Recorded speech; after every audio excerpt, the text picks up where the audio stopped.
I'm at a point in my life where I think I understand why roosters start their day with a scream, a shout, a cry. I have no idea what they say, but to me, I like to believe it's a haka of sorts, a battle cry, bracing themselves for the fight of the day. See, life is easy on no one. I wrote this poem in the hopes that it would be a burial ground to the days when its sunrise seems to come accompanied by God's fistful of, let's see if you can survive this landing squarely in the gap of my sanity. My reality often feels like a loop or a film that I cannot stomach. So in every season, I suffer episodes of hopelessness. So I continue to regurgitate a series of recycled prayers to the heavens, but the answers never seem to come on time. I guess either God is not a fan of repeats, or he truly is no respecter of persons.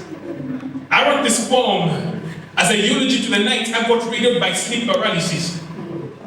Back when I used to stay at Highland House, I barely got enough sleep or rest because I was far too stressed. I wrote this poem as a tombstone to the grave in which I buried the memory of the night I couldn't fall asleep, tears pooling my eyes, drowning out my joy, apparently as punishment for not mourning my mother as I should have 5 years prior. Deferred grief is a rabid dog that does not cease in its pursuit until it has you on your knees.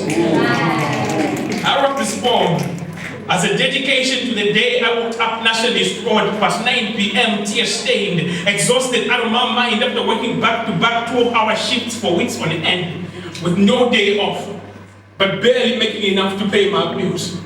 Like blind Samson, I saw no end to my labors at the mills of the Philistines. I wrote this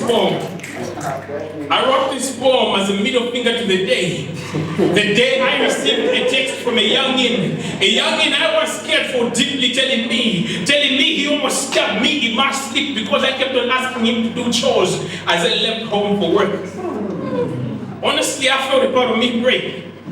I wondered how one with whom I shared a relationship whose medium was thicker than water would contemplate such a feat, to read my shell of my spirit so prematurely.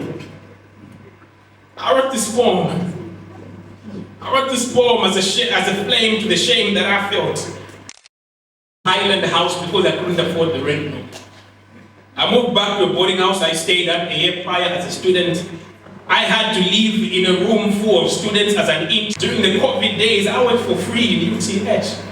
Full shifts for no pay. I wrote this poem as a farewell, or perhaps a nail to the coffin in which I placed the numbness that kept me company after I lost my job. I spent months behind the four walls of my apartment in Kawangwe, most of the hours either lost in sleep or in deep thought.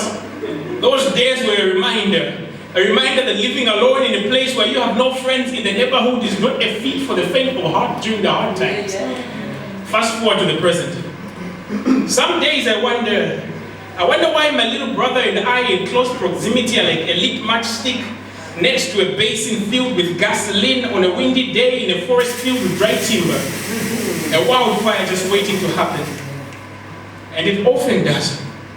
My attempts at putting off the flames and mending our relationship only go as far as does chewed gum in holding together the fragments of a broken ceramic vessel.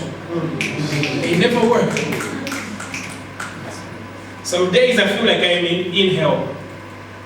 I inhale fumes from bridges I've burnt, bridges that once linked me to some friends and some family members, people that turned their backs on me or my siblings for reasons I still don't know. For the record, I am still unwilling to rebuild those bridges. But sometimes I wonder, sometimes I stand and look at the wreckage and wonder how life would have been if we left the bridges exactly as they were, old, dilapidated, and I maintained maybe, just maybe I would have been a bit happy.